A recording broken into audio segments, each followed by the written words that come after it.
Okay बच्चों, अब मैं बात करूंगा रूल नंबर 3 के बारे में। इसको भी बहुत ज्यादा आप इंपॉर्टेंट कर लीजिए। मान के चलिए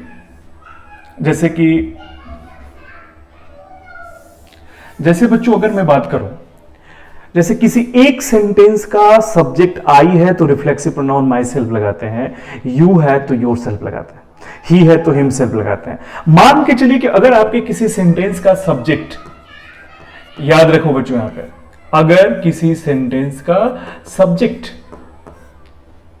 एक से ज्यादा हो तो उसके लिए हम कौन से रिफ्लेक्सिव प्रोनाउन का प्रयोग करेंगे। जैसे आप एग्जाम में क्या करते हो बच्चों, आई के लिए माई सेल्फ यूज करते हो, यू के लिए योर सेल्फ यूज करते हो, ही के लिए हिम सेल्फ यूज करते हो। मान के चलिए कि पेपर में अगर आपका सब्जेक्ट सेकंड पर्सन है, फिर थर्ड पर्सन भी हो और आपका फर्स्ट पर्सन भी हो, तो उस सेंटेंस में रिफ्लेक्सिव प्रोनाउन कैसे होगा। जैसे एग्जांपल की अगर मैं बात करूं, जैसे यू आपका सेकंड पर्सन है, फिर आपने ही लिखा और फिर आपने यहां पे लिखा आई, फिर मैंने लिखा यहां पे डूइंग दैट वर्क। अब यहां पे हमें रिफ्लेक्सिव प्रोनाउन का प्रयोग करना है। क्या लिखेंगे? अगर ऑप्शन में रहे देमसेल्व्स या बच्चों लिख दे माई सेल्फ, आपको क्या लग रहा है which option will be right here? You, he and I were doing that work. बच्चों याद रखना, अगर किसी सेंटेंस का subject second person, third person और फर्स्ट पर्सन रहता है, उस केस में हमेशा याद रखना है कि रिफ्लेक्सिव प्रोनाउन होगा आवर सेल्फ। यानी कि यहां पे हमने जो ऑप्शन दिया था, देम सेल्फ भी गलत, माई सेल्फ भी गलत, और माई सेल्फ का तो स्पेलिंग भी गलत है, वो तो किसी भी कीमत पे सही नहीं होता। आप यहां पे क्या लिखते, आप यहां पे लिखोगे आवर सेल्फ। ये लाइन आपको याद रखना है। आई बात समझ में बच्चों? अब मैं बात करूंगा कि मान को चलो कि सर 3 न आके 2 आ जाए।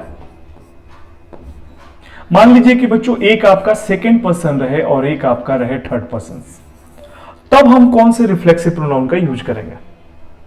मान लो मैं कहा कि तुम और वह अपना काम स्वयं करते हो। एक एग्जांपल में मैंने लिखा तुम, जैसे मैंने लिख दिया यू एंड ही, फिर मैंने यहां पे लिखा डू, या सेम एग्जांपल हम रखते हैं बच्चों, मैंने सेम एग्जांपल अगर लिखूं you and he were doing that work, और बच्चों फिर से यहां पे आपको रिफ्लेक्सिव प्रोनाउन पुट करना है। तो बच्चों क्या होगा, याद रखिएगा, अगर केवल यू रहता है तो हमें पता है कि इसका रिफ्लेक्सिव प्रोनाउन योर सेल्फ होता है। बच्चों याद रखना, यू के साथ अगर थर्ड पर्सन जुड़ता है तो इसका रिफ्लेक्सिव प्रोनाउन होता है योर, SELVES। ये लाइन याद रखिए। अगर केवल यू है तो योर सेल्फ, ACLF वाला, लेकिन अगर यू के साथ कोई भी थर्ड पर्सन जुड़ रहा है तो बच्चों याद रखना यहां पे रिफ्लेक्सिव प्रोनाउन क्या हो जाएगा, योर सेल्फ हो जाएगा। अब बारी आती है कि सर अगर मान के चलिए कि यू के साथ आपका एक फर्स्ट पर्सन आ जाए, या एक और बच रहा है कि सर थर्ड पर्सन के साथ आपका फर्स्ट पर्सन आ जाए, तो बच्चों देखो ट्रिक याद रखना, यहां पे फर्स्ट पर्सन था, यहां पे भी फर्स्ट पर्सन है और यहां पे भी फर्स्ट पर्सन है। तो बच्चों याद रखना कि जिस सेंटेंस में फर्स्ट पर्सन है, आई या वी, उस केस में बाकी कुछ भी रहे, रिफ्लेक्सिव प्रोनाउन हमेशा आवर सेल्फ का ही प्रयोग करेंगे।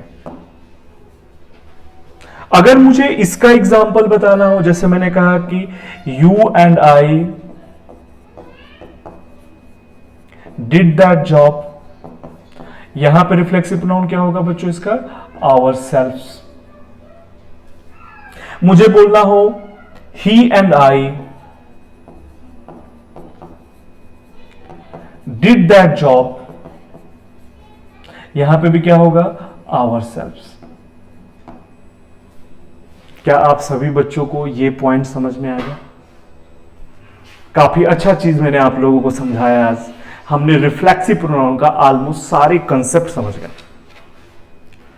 बच्चों क्या इसमें किसी बच्चे को कोई डाउट है? आई डोंट थिंक कि आपको कोई डाउट होना चाहिए, और आई होप कि आपके एग्जाम के क्वेश्चन भी इससे बन जाएंगे।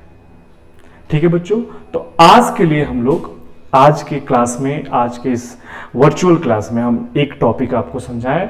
ठीक है, मिलते हैं नेक्स्ट वीडियो में। I hope you enjoy my class.